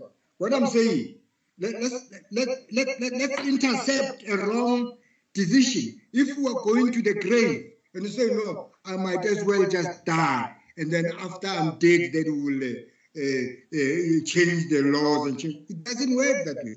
The ANC is dying, and we're watching it dying. The regions are conducting elections in an old method, dying. The Limpopo regions, I was told that all of them were washed out as RET forces and so on, so on. So it's confusion. But the ANC is dying in these conferences.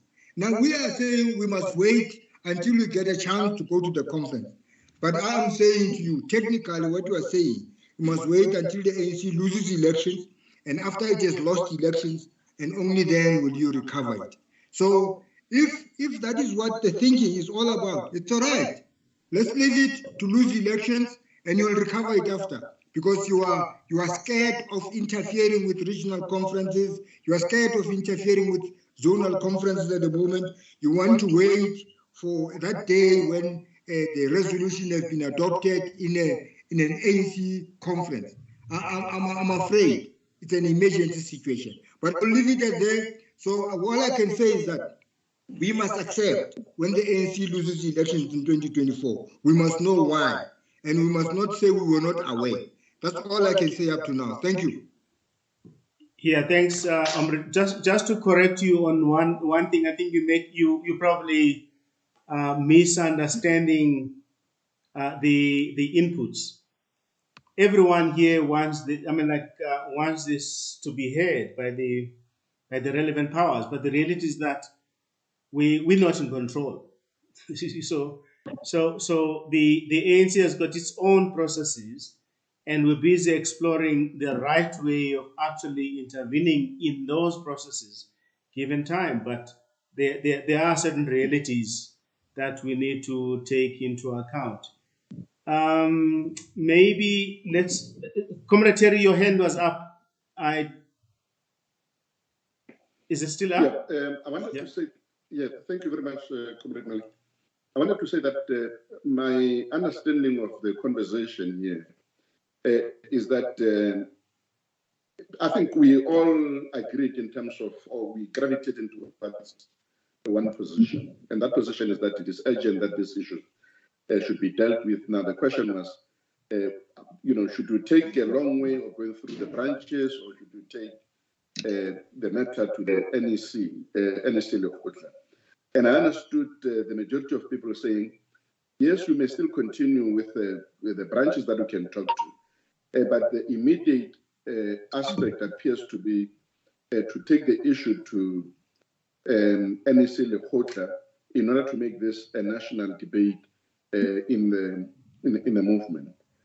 So maybe Comrade Omri did not understand properly where people are gravitating towards, but I think the debate seems to be suggesting that let's take a two-pronged approach the branches that we can approach, but it appears that the immediate attention should actually be to deal with this issue with the NEC, and particularly the NEC Lekgotla. And I think, with all minor edits that have been suggested, we can be able to put up a document that incorporates some of the ideas that have been raised, and then make sure that it is presented in a manner that it has been recommended here. And then Comrade Omri and I will sit down again and see how to proceed, but bearing in mind that all these issues are urgent, because NEC Lekgotla will be meeting quite soon. But also, I heard about the fact that, and I think it was you, Comrade Malik, who was saying that there is a policy, I don't know what you call it, where all these issues that are supposed to be discussed can actually be taken to. So all the strategies are not contradicting each other, but reinforcing one another. No, that is correct. I mean, like, I think at the end, Omri is an engineer. He will have to understand that when you implement interventions, you always look for the path of least resistance. You can't choose the one that is going to give you more headaches than the results that you need. So that's just the reality, and it's not our fault that the ANC is continuing with the process. I mean, like, for me, one proposal I actually had was that the ANC shouldn't actually have an elective conference this year, because the reality is that you will never unite a divided organization through elections. I mean, elections by nature are competitive, and people want to win. Certainly when the stakes are so high in the ANC right now, people are prepared to kill others for those positions. So you cannot unite it, on the basis of that. But the reality is that the elective conferences in branches are actually taking place in the regions, and that's the reality of life as we find it. Comrade Mamkulu, you can go ahead.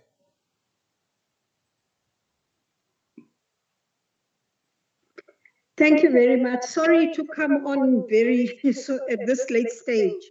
I just wanted evening everybody, those that came after me. I just wanted to go back to, I think it was Comrade Kulu, who mentioned in particular the overview of what was and the failures of the system before. I don't think we will find that there are any substantial changes that will happen here, because I'm looking at a document that we had and have adopted, which is Through the Eye of a Needle. It's one of the documents that we can use. So I thought, perhaps, how about going through this document again and elaborating more on the root of the problem. You know, there's an where the document refers to the root of the problem, and just elaborate and unpack that a little bit more in looking at the failures, the weaknesses of the system, because our problem has always been that we've got good policies, but we don't implement those policies in the way that they should be implemented. And I don't think there will be any substantive changes to the system itself, except that we just need to monitor and be sure to do the vetting, the auditing in the way that these should be done. Comrade, yeah, I can't remember who said this, but we need to unpack how these slates that are referred to in the roots of the problem, the way the assessments, you know, many years ago, we used to have those assessments of the performances of those that have been in these positions, the interviews, the vetting, the audits, the public meetings. We need to be very sure that it's done in the proper way. Thank you very much. Thanks, ma'am. Thank you very much for that input. Assist, your hand is up. No, Comrade Malik, I think I've been covered. Okay. Comrade Omri, because we're all trying to find solutions here. Yeah. And I think referring to the processes and structures of the ANC, how things are done, is not about us saying that it must not be done. Yeah. It's just to highlight some of the loopholes that are there and the challenges that we may have, in view of the fact that, especially in view of the fact that we are a bit late in terms of implementing what we talked about. I remember this presentation sometime last year, but we've been going backwards and forwards and trying to enrich it. And I think that the contributions that have been made in terms of the analysis, I think I agree with them. But we need to be looking at approaching this multidimensionally, still going to the branches as he's going to be going, and those that are in the branches will be doing. Going to the Lekgotla, however, I don't think we should go to the Lekgotla directly. Probably what Comrade Kulu has said is one route, but another route is looking at how the program of the Lekgotla is set up, so that we don't think that we're going to be surprising the Lekgotla with this submission that we're going to be making. Amend the document, add all these things that comrades have been saying, make it easily accessible in terms of understanding. And I think that it's worth our while to still go to Lutuli House, the DSG office, because they are the ones who are going to be preparing the agenda for the Lekgotla. And also, at the same time, find other comrades in whatever way we can find them who are not necessarily in this platform, but who are in the NEC and who are also going to be going to the Lekgotla, including the alliance partners that will be going to the Lekgotla. So we've got to look at all possibilities that we can look at, so that this thing is not just a possibility, it becomes a probability, that we work on it consciously. And we must not then, as we are working on it, begin to say, if you lose this, then it's that. If you do this, I don't think that would be the approach for us to take after so much time that we've used working on this. So I'm just pleading with Comrade Omri, who has been presenting this, and not only on this platform, he has been presenting it in other platforms. So I don't think that he should just give up, or not give up, or just asishwabulela. I don't know what the English word is. You want to wait until the ANC has lost. Who wants to wait until the ANC has lost? Who is in this platform that can come to this platform and then wish that, okay, let the ANC lose, then they will learn? I don't think that is correct. I just was pleading with Comrade Omri that when we present our own views, it should not be taken negatively. And thank you. No, thanks, Sister. No, thanks, Sister. Commissioner Preston, do you want to round it up, my chief? I think, given the age group I see on my screen, people are diabetic. They are thinking about their dinner already now. So, but Comrade Chair, why are you ignoring me? Who am I ignoring? Me. I've been raising my hand, and then when you called me, Omri came in, and then he just disappeared from there. And then you did not name me. And then okay, right is now, that Glenn? No, sorry, go ahead. Sorry, it's been. Yeah, sorry, go ahead. I mean, I didn't see your hand. Go ahead. The last comrade whose name I didn't get covered most of what I wanted to say, including that we direct this matter, as I originally suggested, via the Lekgotla. You mentioned, Comrade Chair, that you have already accessed with some members of the NEC. Whatever it takes, with the maturity that we have in this group, that area could be navigated, understanding how the organization works, the institution through which we can actually implement this fast has to be the NEC. And through the quota that is sitting, as I pointed out earlier, not too far away, we could get this aeroplane fixed while it is flying, without stopping all of the other initiatives that Comrade Omri has spoken about with relation to the branches directly, something that I always have in mind because we have spoken about this before. The last point I'd like to make, as I say that most of the points I wanted to say have been covered, is the local standing of these 18 members as they are, because from the inputs of what I say covered my points, there comes the possibility to say that whoever in the NEC comes with that could probably be identified as somebody coming from another faction, given the state of the organization. And then we must, again, like all the other impediments that we have discussed hitherto, find a way of also navigating that space, because whoever it is enables us to reach through to the formal structures of the organization needs to be able to answer that question, and all the rest of it.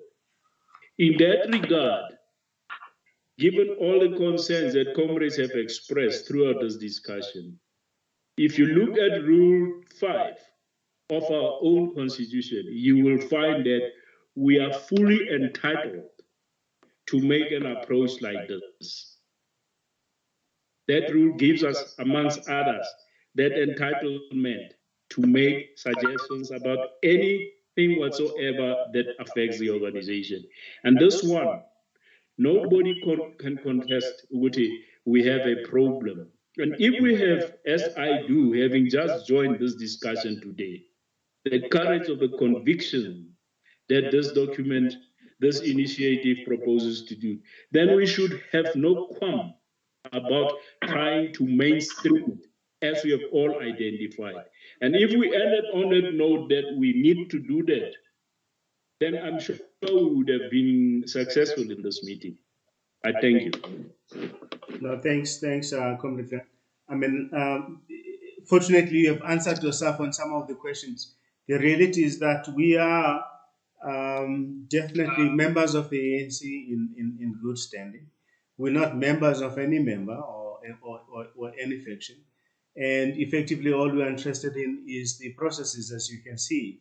We're not interested in terms of who wins out of those processes, but we're just focusing on the processes themselves.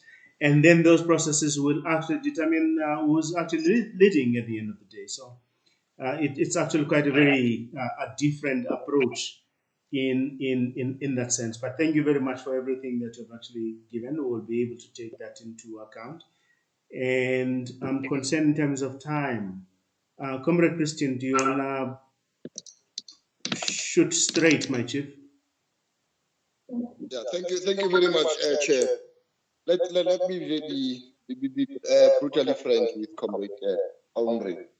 Comrade Omri, the ANC is the ICU. So whether this topic as good as it is and the presentation acceptable by 99.9% of us does not mean that the agency that you are talking about will actually come to fruition. In Sesotho, we say, our wishes cannot actually be horses that everybody can ride. This is a process that has to be accepted and followed. And there is a legal implication of the whole thing that we cannot just out of the blue wake up and then force the ANC to conduct elections the way that you have proposed, just because it is us who have proposed that. No, it doesn't work like that. It has to follow legal procedures. The conference must actually adopt this, and the constitution must be changed in order to accommodate these things, so that everything becomes very, very legal. That's the very important aspect that we should look into. That the ANC is losing power is neither here nor there, because the reality on the ground actually points that yes, indeed, the ANC is losing power. And this process does not in any way, or shall not in any way, save the ANC from that particular aspect. If you remember, and then you just reflect on the proposal that was made in the previous LGE, that was acceptable by everybody. But when it comes to implementation, it became a different story that we are still living with now. And the bogus people and what you call that folks have already been installed as our leaders in our local municipalities. So this is a process that has to move on. But what my bone of contention is that, good as it is, it has to be sold to every member of the ANC, so that political consciousness can actually be evoked in the whole thing. And when it is implemented, it becomes the property of the African National Congress, as is in the individual members of the ANC going forward. So we should not be pushing for these things to be adopted now in the NGC or in the next elections conference of the ANC in December. No. Let us make sure that when it is implemented, it is sustainable, it is credible, it is acceptable, and therefore it can actually be implemented as the decision that we did not push or impose, but the decision that we sagaciously came to through the necessary processes that has to be taken. And finally, comrades, I've got a very serious problem there. You know, we are confirming that the ANC is the ANC of elections. We are confirming that the ANC is an organization that has to deal with conferences, so that we can elect people from time to time. And that is wrong. We need to have the ANC rebuilt and renewed as a political organization that has the liberation struggle, which is now should be in the form of the National Democratic Revolution at hand and in our heart. Whenever and whatever we do should actually be to reflect that, so that the ANC can become the agent of change, the ANC can become the leader of society, and this should be manifested through the kind of service deliveries that we render to our people from time to time. Not us and them, not them and us within the ANC. Our unity should be primary, and due processes should be followed. I don't disagree that we should give it to the veterans to push it. But I'm trying to say, let it not be a specific unit within the ANC that will driving these things. Let us take these things to all the genuine members of the ANC. Let us take these things to all the genuine and legitimate structures of the ANC for it to be carried forth. So it should not be a push that comes from us because we are old and qualified to be veterans, but because we are members of the ANC. The Youth League should actually be brought on board. The Women's League should actually be brought on board. The Veterans League should actually be brought on board. And the general branches of the ANC must take part of these things, so that the ownership goes to the members of the ANC. Anything because in Sesotho again we say we don't want to eat a goat here. We want the whole cow. Thank you very much, comrades, for attending. My name is Mujaki. Bye. Yeah, thanks, Comrade Mujaki. I think we are actually at the end of our program today, but I don't want to leave anyone who has got something that they would like to say leaving here without saying it. Of course, given the condition is it must be something new. It shouldn't be seconding anybody else or restating what we have heard. Anyone with anything new related to the topic before we actually sum it up?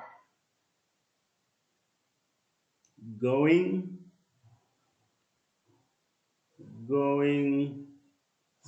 Okay. Now,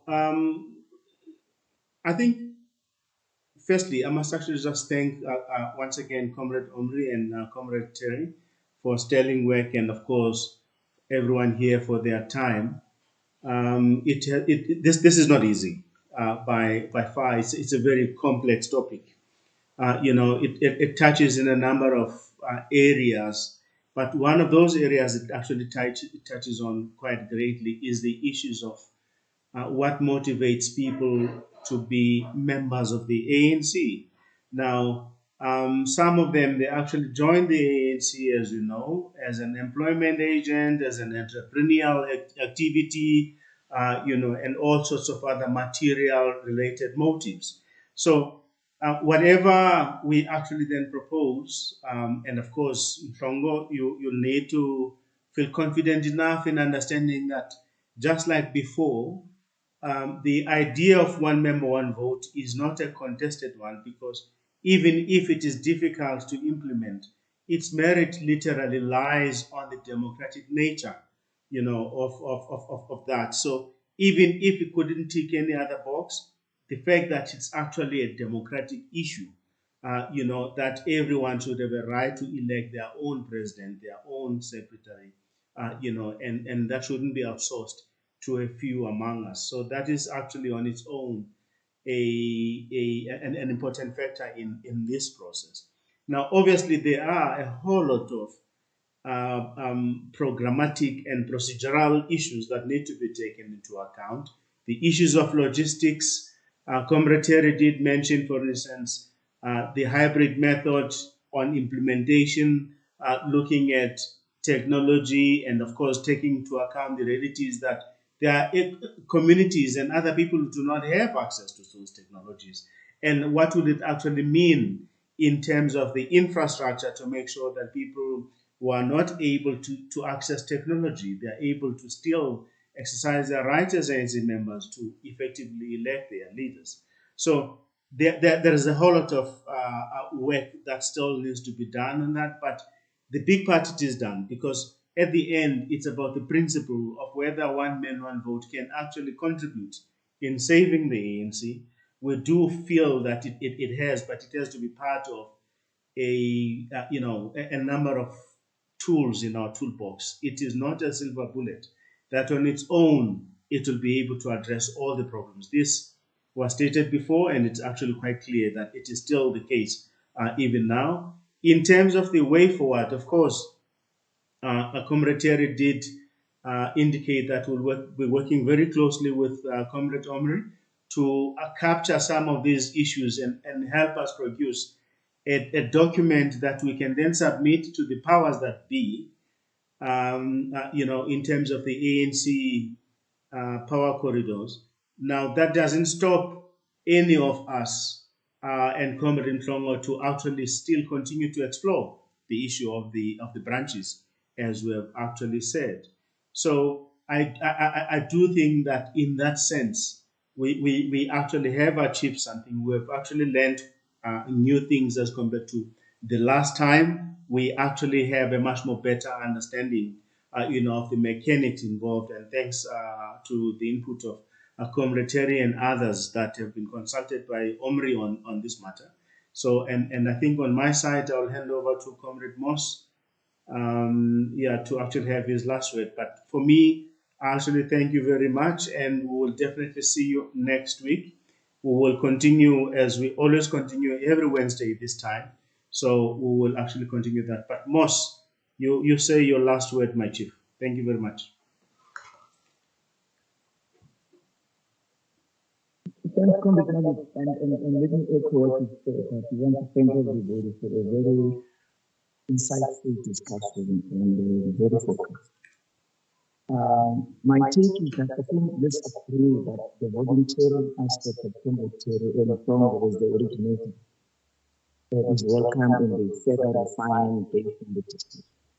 But I would like to reinforce the team, suggest that Comrade Kudi, given the multi-pronged approach we want to take on mainstreaming this thing, reinforces the team.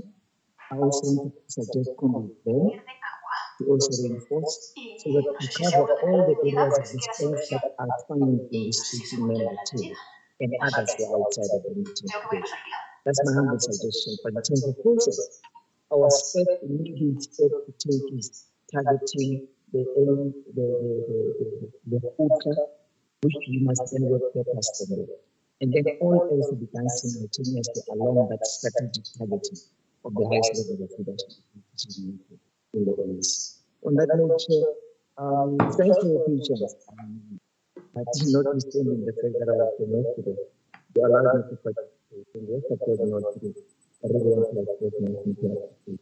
Thank you very much. Thank you. Have a great evening to everyone. Manda. Cheers. Thanks, See you. Thank you. Thank you. Thank you and good night. Thank you and good night. Good night. Bye-bye. Bye. Siyabonga. Bonge thina.